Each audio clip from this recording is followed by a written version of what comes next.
Transportation in plants.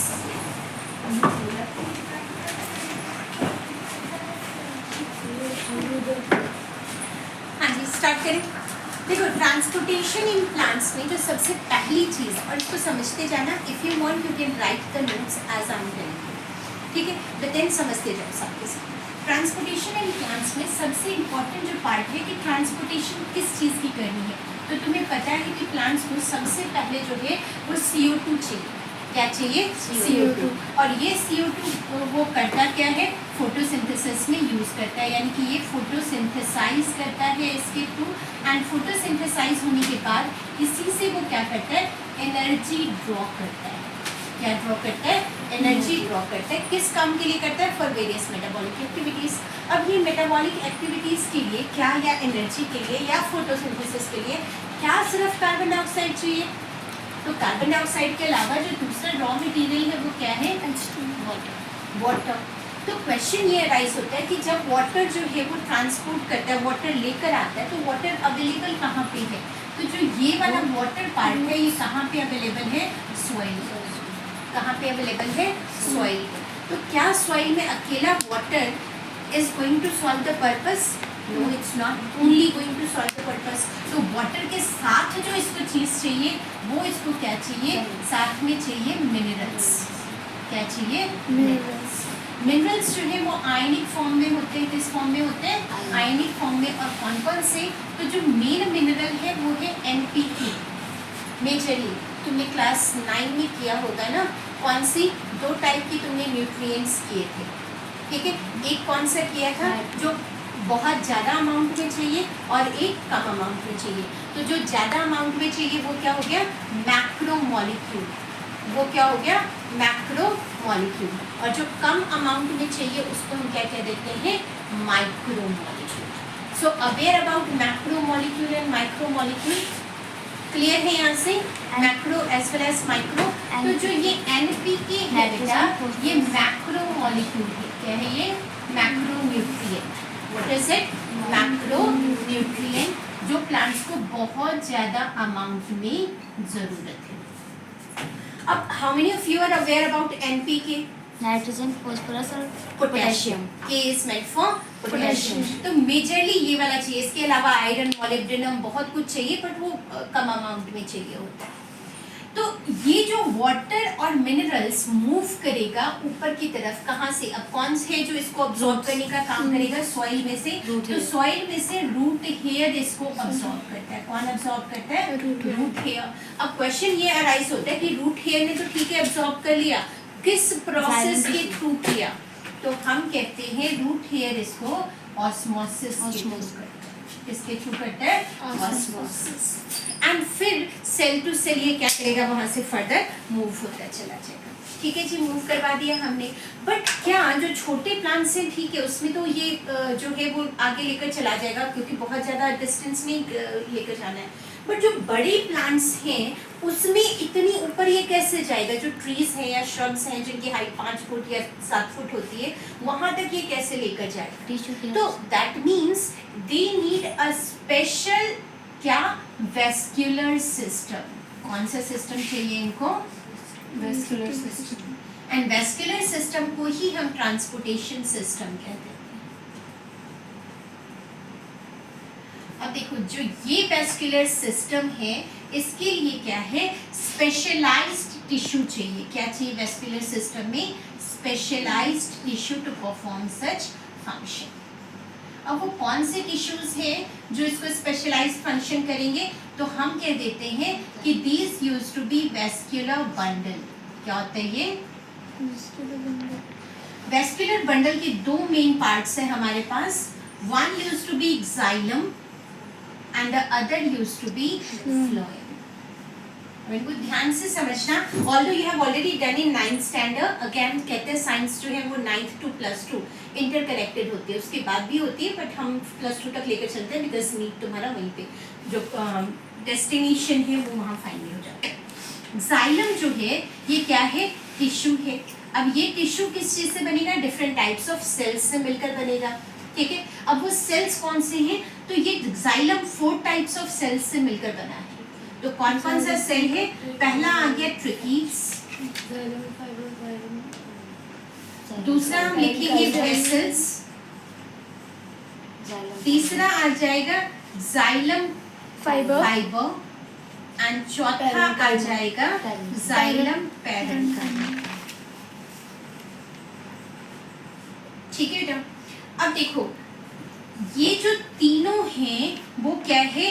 Dead है। ये तीनों क्या है? डेड सेल्स हैं। ठीक है, दैट मीन्स इनके अंदर कोई भी एक्टिविटी तो होगी ही होगी, ऊपर कंडक्शन का काम कर रहा है, सारा कुछ कर रहा है, बट देन ये लिविंग जैसे फूड चाहिए इनको या ग्रोथ चाहिए या बाकी चीजें चाहिए, वो ये काम नहीं करेंगे। ठीक है, तो लिविंग काम कौन करेगा? पैरेन्काइमा। पैरेन्काइमा जहां कहीं भी होगा वो हमेशा कौन सा सेल होगा? लिविंग सेल होगा। ठीक है, पैरेन्काइमा स्टोरेज का काम करता है, specially nutrients and food provide करने का काम करता है, एज वेल एज खाना बनाने का भी काम करता है। तो ये जो डेड सेल्स है यहाँ पे खाना तुम्हारा नहीं बनेगा। अब इन दोनों को याद रखो, ट्रिकीड्स एंड वेसल्स। जो ट्रिकीड्स एंड वेसल्स हैं, these are main conducting tissues. कौन सा है ये? Conducting tissues. यानी ये जो है वो जाइलम में इन दोनों का मेजरली काम है, बाकी का काम नहीं है। ठीक है, कोई डाउट यहाँ तक? एक और चीज ध्यान रखना कि जो ये ट्रिकीड्स है ये स्पेशली किसमें प्रेजेंट है? नॉन फ्लावरिंग प्लांट में सिर्फ और सिर्फ ट्रिकीड प्रेजेंट है। किसके अंदर सिर्फ और सिर्फ ट्रिकीड प्रेजेंट है? Non flowering plant. और जो ट्रिकीड एज वेल एज वेसल है ये फ्लावरिंग प्लांट्स में प्रेजेंट है। कौन से वाले प्लांट में प्रेजेंट है? फ्लावरिंग। एंड फ्लावरिंग को ही हम एक नाम दे देते हैं, इसको याद रख लेना, एंजियोस्पर्म्स कहते हैं। क्या कहते हैं इनको? एंजियोस्पर्म्स। नॉन फ्लावरिंग को हम जिम्नोस्पर्म्स भी कह देते हैं। Up to here any doubt? कई बार वो क्वेश्चन पूछ लेते हैं कि डैश कंडक्टिंग टिश्यू और dash part of xylem is absent in non-flowering plants, तो क्या आ जाएगा? vessels। तो इनडायरेक्टली उन्होंने क्या पूछ लिया तुमसे? क्वेश्चन पूछ लिया कि क्या प्रेजेंट है और क्या एब्सेंट है। अब आगे आ जाओ फ्लोएम के ऊपर। जैसे वो 4 टाइप के सेल्स का बना है, वैसे ही हमारा जो फ्लोएम है वो भी 4 टाइप्स ऑफ सेल्स का बना है। तो जो पहली चीज है वो कौन सी है? सीव ट्यूब्स, कंपेनियन सेल्स,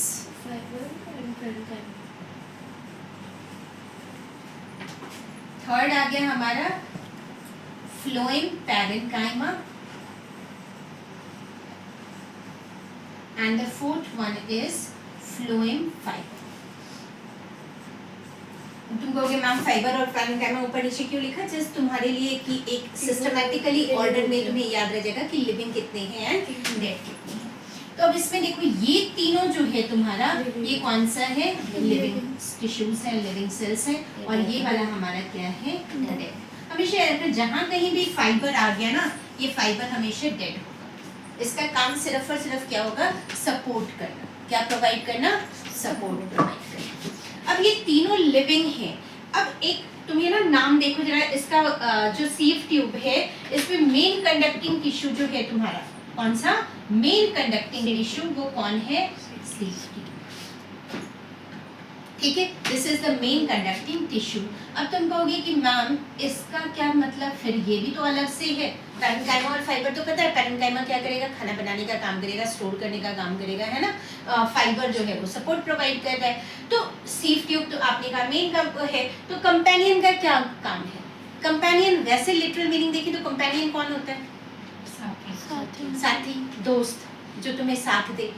तो भाई यहाँ पे जो कंपेनियन सेल है वो सीव ट्यूब की हेल्प करता है। किस चीज में? कंडक्शन में। अब क्वेश्चन अराइज होता है कैसे हेल्प करता है? सीव ट्यूब जो है ना बेटा, ये ई न्यूक्लिएटेड होता है। क्या होता है ये? ई न्यूक्लिएटेड। ई वर्ड जहाँ पे भी प्रीफिक्स में यूज हो जाए, यानी विदाउट न्यूक्लियस। ई न्यूक्लिएटेड का क्या मतलब हो गया? Without nucleus. अब अगर सेल में न्यूक्लियस नहीं है तो क्या सेल का कोई अस्तित्व है? ये इसे प्रोवाइड करता है। यस, कंपेनियन सेल इसकी हेल्प करता है बाय प्रोवाइडिंग न्यूक्लियस। ठीक है, कहता है कोई बात नहीं भाई, तेरी माँ नहीं है, आ जाओ मैं तो तुझे अपनी माँ देता हूँ, ठीक है, मतलब मेरी माँ तेरी माँ, मेरी माँ तेरी माँ, एंड इसीलिए इनको सिस्टर सेल्स भी कहते हैं। क्या कहते हैं इनको? सिस्टर सेल्स, कि भाई ठीक है भाई तेरी माँ मेरी माँ, तो ठीक है हम दोनों क्या है, बहनें, और हम दोनों साथ में काम करेंगे। जोक्स अपार्ट, वैसे इसको सिस्टर सेल कहते हैं सीनियर क्लासेस में, दे माइट आस्क, ठीक है। एंड मदर सेल किसके पास है? सिर्फ और सिर्फ कंपेनियन सेल के पास है, बिकॉज मदर कौन? न्यूक्लियस, ठीक है। चलिए आगे, यहाँ तक कोई वाला डाउट? ठीक है, और ये दोनों में ही प्रेजेंट है। अब एक और चीज समझो इंटरेस्टिंग, जो जाइलम है, ये जाइलम टिश्यू, ये हमारा कहाँ कहाँ प्रेजेंट होगा बेटा?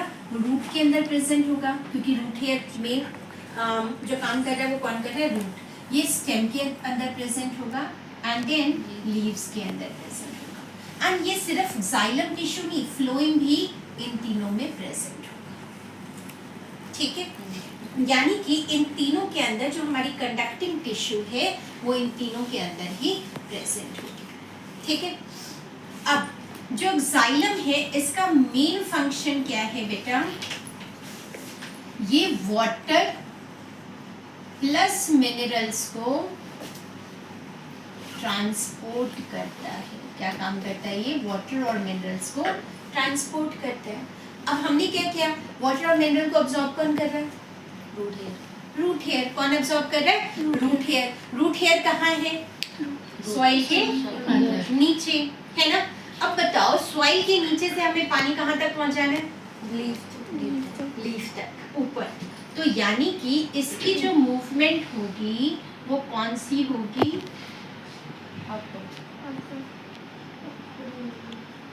कौन सी मूवमेंट होगी? Upward movement. अब आ जाओ जरा फ्लोइंग के ऊपर। फ्लोइंग, फर्स्ट से फ्लोइंग, फर्स्ट से फूड। फ्लोइंग किसको लेकर जा रहा है? फूड को। अब फूड फॉर्म क्या है भाई? कहाँ फॉर्म हो रहा है फूड? फोटोसिंथेसिस से फॉर्म हो रहा है। फोटोसिंथेसिस से कहाँ पे फॉर्म हो रहा है? लीव्स के अंदर। Very good. तो जब लीव्स के अंदर फॉर्म हो रहा है तो अब लीफ कहाँ पे होती है? टॉप पे या बीच में, कहीं पर भी हो सकती है ना। तो भाई जहाँ जब लीफ में बना तो खाना किस किस को चाहिए? पूरे प्लांट को ही चाहिए। यानी इसकी जो मूवमेंट होती है वो upward and downward, her direction में इसकी मूवमेंट होती है। जाइलम और फ्लोएम के बीच का डिफरेंस पता लग गया? पक्का। चलें आगे। श्योर। अब देखो ध्यान से, अगला पॉइंटर समझो। जो पूरा का पूरा कंप्लीट ट्रांसपोर्टेशन है बेटा, इसको हम दो पार्ट्स में डिवाइड करते हैं। पूरे ट्रांसपोर्टेशन को कितने पार्ट्स में डिवाइड करते हैं? दो। तो जो पहला पॉइंटर होगा वो क्या होगा? Transportation of water and minerals. Transportation of water and minerals. जो दूसरा होगा वो कौन सा हो जाएगा? Transportation of food. Transportation of food. So let's begin it from one after another. Transportation of water and minerals. So जो transportation of water and minerals है, इसके लिए हम एक word use करते हैं. We used to call it as ascent of sap. Ascent of sap. ठीक है. जो word ascent है, इसका मतलब होता है moving upwards. मूविंग अपवर्ड्स, ठीक है जी। एंड सैप का मतलब होता है water plus nutrients. Water plus nutrients, या फिर न्यूट्रिएंट्स की जगह तुम मिनरल्स वर्ड यूज कर लो, ठीक है। कंबाइनली जो है वो तुम इसको प्लांट जूस भी कह सकते हो। क्या कह सकते हो? प्लांट जूस, ठीक है जी। अब ये न्यूट्रिएंट्स जब मूव होती है, एसेंट ऑफ सैप होती कैसे है? तो just understand it through this diagram, ठीक है। आज इस डायग्राम की तरफ ध्यान से देखो। जो ये वाला पार्ट है तुम्हारा, ये क्या है? Root hair. क्या है ये? Root hair. और ये जो पार्टिकल्स है ये है तुम्हारे सॉइल, और सॉइल के ऊपर ये जो मैंने डॉटेड लाइन से शो किया है ये है फिल्म ऑफ वाटर। क्या है ये? Film of water. जो वर्ड फिल्म है इसका मतलब मैंने तुम्हें क्या बताया था, लेयर। तो एक पतली सी इस पे हर सॉइल के ऊपर हर सॉइल पार्टिकल में है क्या, सॉइल की पानी की लेयर बनी हुई है, पानी की क्या बनी हुई है, लेयर। अब ये पानी का लेयर क्या है, रूट हेयर इसको अब्सॉर्ब करेगा इस पानी, ठीक है। और कौन से प्रोसेस के थ्रू अब्सॉर्ब करेगा, यहाँ पे जो प्रोसेस चल रहा है वो ऑस्मोसिस। तुम्हें पता है कि osmosis is a kind of diffusion. Osmosis क्या है, डिफ्यूजन का पार्ट है। डिफ्यूजन क्या है, इंटरमिक्सिंग ऑफ पार्टिकल्स, चाहे वो सॉलिड है, लिक्विड है या गैस है। लेकिन जो ऑस्मोसिस है वो स्पेशली किस चीज पे फोकस करता है, वाटर के ऊपर। दैट मीन्स आयनिक जो ग्रेडियंट होता है, किसके ऊपर, आयनिक ग्रेडियंट, जो आयंस के कारण जो डिस्टर्बेंस क्रिएट होती है उसको हम ऑस्मोसिस कहते हैं, ठीक है। अब इसको अगर ध्यान से देखो तो जो ये आउटर कवरिंग है इसको हम क्या देते हैं, एपिडर्मिस। क्या कहते हैं, एपिडर्मिस। और ये जो वाला जो पार्ट है इस सबको हम क्या देंगे, रूट कॉर्टेक्स। क्या कह देंगे, रूट कॉर्टेक्स। और जो ये इनर वाला पार्ट है इसको हम क्या देंगे, एंडोडर्मिस।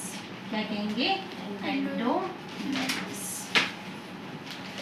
ये वाला जो है हमारा ये आ गया स्टेम जाइलम।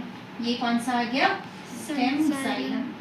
ये वाली जो चीज है इसको हम क्या देते हैं, लीफ जाइलम। क्या कहते हैं इसको, लीफ जाइलम। क्योंकि हमने क्या कहा, जाइलम कहाँ कहाँ प्रेजेंट है, जाइलम रूट्स में प्रेजेंट है, स्टेम में प्रेजेंट है एंड लीफ के अंदर प्रेजेंट है, ठीक है।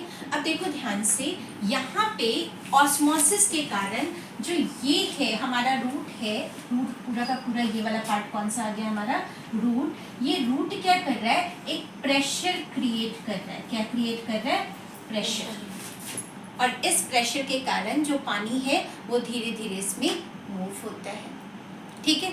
अब देखो जो ये हमारा है एसेंट ऑफ सैप, इसको हम दो पार्ट्स में डिवाइड करते हैं। एक होता है रूट प्रेशर, एक को क्या कहते हैं, रूट प्रेशर। और दूसरे को हम क्या देते हैं, ट्रांसपिरेशन पुल। दूसरे को क्या कह देते हैं, ट्रांसपिरेशन पुल। तो ये दो मेन फैक्टर्स जो है वो एसेंट ऑफ सैप में हेल्प करेंगे। तो जो ये रूट प्रेशर है ये हर्बेशियस प्लांट कौन से हो गए, जो छोटे, जिनकी साइज जो है वो अपनी कमर से नीचे होती है, ठीक है, जो जिनका स्टेम बहुत ज़्यादा सॉफ्ट होता है, राइट। उन प्लांट्स के अंदर ये रूट प्रेशर तो काम करता है, क्योंकि पानी को ज़्यादा दूर नहीं लेकर जाना, हल्का क्या करेगा, प्रेशर क्रिएट कर करके वो पहुंच जाएगा पानी। लेकिन जो बड़े प्लांट हैं, टॉल ट्रीज, कौन कौन सी, जैसे ट्रीज हो गई या फिर श्रब्स हो गई। जो श्रब्स की हाइट होती है वो हमारे जितनी, मतलब 5 फुट से थोड़ी सी ऊपर, और ट्रीज जो है वो और ज़्यादा टॉल होती है। अब समझो कि इन केसेस में पानी कैसे जाएगा, तो हम कहते हैं कि जो लीफ है, ये वाला पार्ट हमारी लीफ का कौन सा, जो ओपन पार्ट है, ये क्या आ गया हमारा, स्टोमेटा। क्या आ गया यहाँ पे, स्टोमेटा। तुम्हें पता है कि स्टोमेटा क्या करता है, ट्रांसपिरेशन का काम करता है। कौन सा काम करेगा ये, ट्रांसपिरेशन। मतलब कौन सी चीज को खींचेगा ये, पानी को खींचेगा। Very good. अब जैसे ही पानी को खींचा इसने, तो जो पानी अवेलेबल था, वाटर ड्रॉपलेट्स इसके अंदर अवेलेबल था, वो पानी क्या होगा, धीरे धीरे इसके अंदर सीप डाउन होता जाएगा। और यहाँ पे क्या करेगा, एक सक्शन क्रिएट करेगा। क्या क्रिएट करेगा, सक्शन। सक्शन मतलब खाली स्पेस, वैक्यूम सा क्रिएट हो गया। अब ये जो नीचे वाला पानी है उस सक्शन को की जगह लेने के लिए क्या होगा, स्लोली स्टेडिली मूव करेगा। क्या मूव करेगा, ये स्टेडिली मूव करेगा।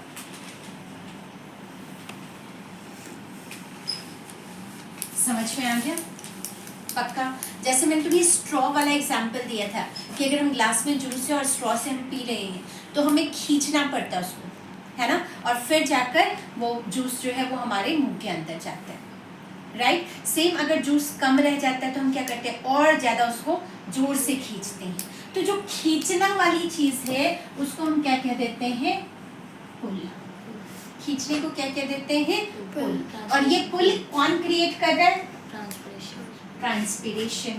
तो जो हमारा सेकेंड मेथड आ गया, जो किसके अंदर है, हायर ट्रीज के अंदर है या फिर श्रब्स के अंदर है, वो कौन सा है, ट्रांसपिरेशन पुल। दोनों मेथड बच्चे क्लियर है अच्छी तरह से, अब जो हमारा ये एसेंट ऑफ सैप, ये ट्रांसपोर्टेशन वाला जो था water and minerals, transportation in plants पहला किसका हो रहा है, transportation of water and minerals, और प्रोसेस का नाम हमने क्या कहा, ascent of sap. Ascent of sap के अंदर हमने क्या कहा, root pressure and transpiration pull. जो रूट प्रेशर है वो किसके अंदर होगा, हर्बेशियस प्लांट जो हर्ब्स हैं उनके अंदर, और जो ट्रांसपिरेशन पुल है वो किसके अंदर होगा, ट्रीज के अंदर एंड श्रब्स के अंदर। ठीक है बेटा। अब जो दूसरा है वो किसकी ट्रांसपोर्टेशन हो रही है, ट्रांसपोर्टेशन ऑफ फूड।